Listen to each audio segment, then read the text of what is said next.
I'm motivated by fear. Fear of fear. I hate being scared to do something. It's very simple. This is what I believe, and I'm willing to die for it. Yeah. Period.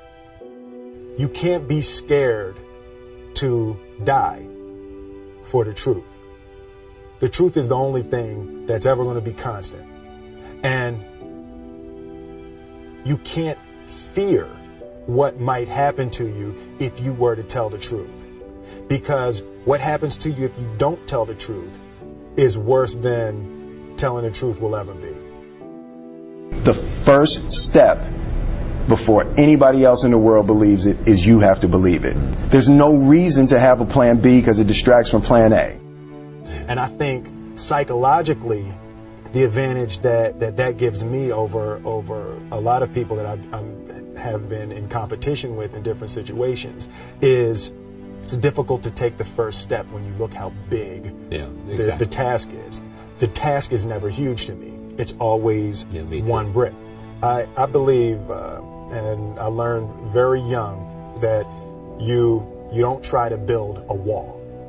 You don't set out to build a wall. You don't say, I'm going to build the biggest, baddest, greatest wall that's ever been built. You don't start there. You say, I'm going to lay this brick as perfectly as a brick can be laid. There will not be one brick on the face of the earth that's going to be laid better than this brick that I'm going to lay in this next 10 minutes. And you do that every single day. And soon you have a wall. And soon you have a wall.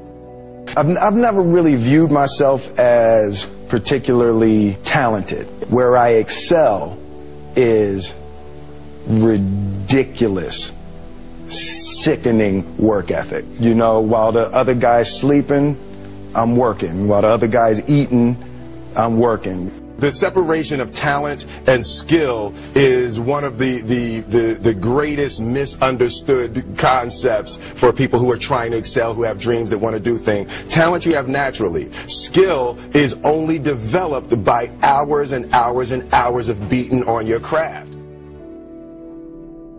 I always knew that I could work hard enough. There wasn't an issue with discipline, or there wasn't an issue with the ability to sacrifice or the willingness to sacrifice.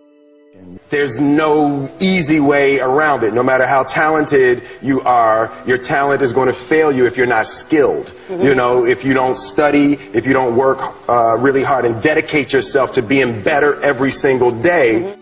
This one year, my father had his shop, and he decided for whatever reason that he wanted a new wall on the front of his shop. So he tore down probably about 16 feet high and probably about 30 feet long. He just completely tore the wall down, and my brother and I had to dig a 6-foot hole.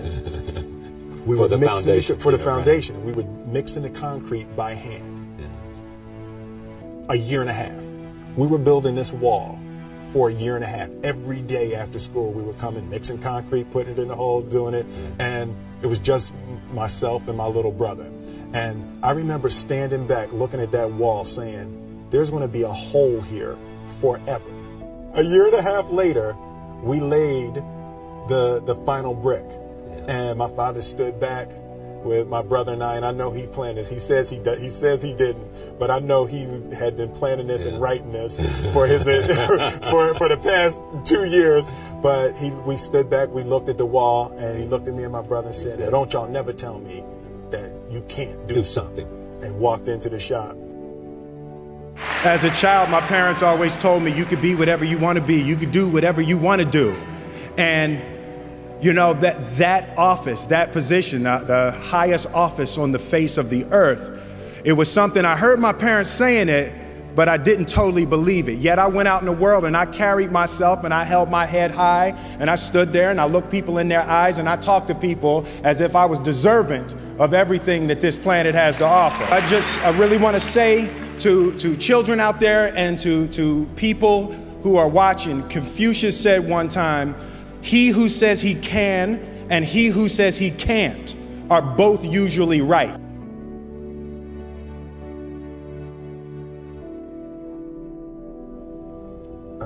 having the opportunity to study greatness. And anytime you have that opportunity, there are certain intricacies that will make clear who you are. It becomes that much more clear who you are.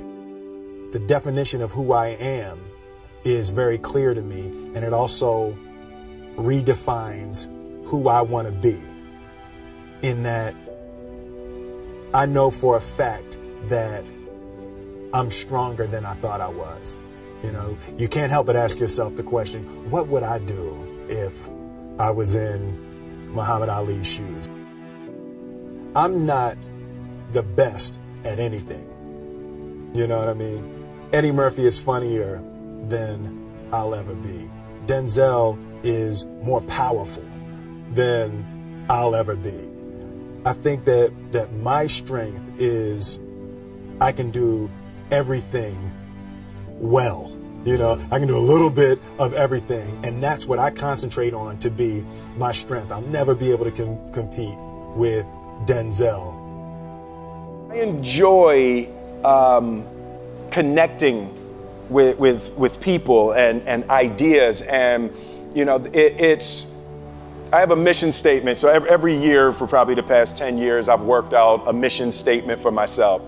And for the last few years, the mission statement has stayed the same, and it's been improve lives, right? So when I go into something, I'm looking for how the quality of this piece could potentially improve lives. But it's all along the way. It's when you make the movie and how you're interacting with people in the process. And the concept of improving lives runs through the center of everything I do. And then I realized that the way to improve lives is to continually improve yourself, right? So with that, every morning when I get out of the bed, I haven't fixed everything in the world yet, so there's always something to do. I want my life, I want my work, my family, I want it to mean something. If you are not making someone else's life better, then you're wasting your time. You know, like your life will become better by making other lives better. A few months ago, I said that I believe that if I chose to, I could be the president of the United States. And I think as I've had a chance to intellectualize why I said that. Yeah. And I think that there's a certain delusional quality that all successful people have to have. You have to believe that something different than what has happened for the last 50 million years of history. You have to believe that something different can happen.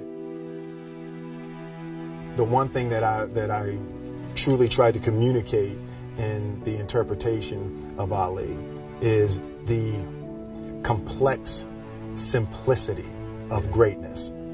And how greatness is not this wonderful, esoteric, elusive, God-like feature that only the special among us will ever taste.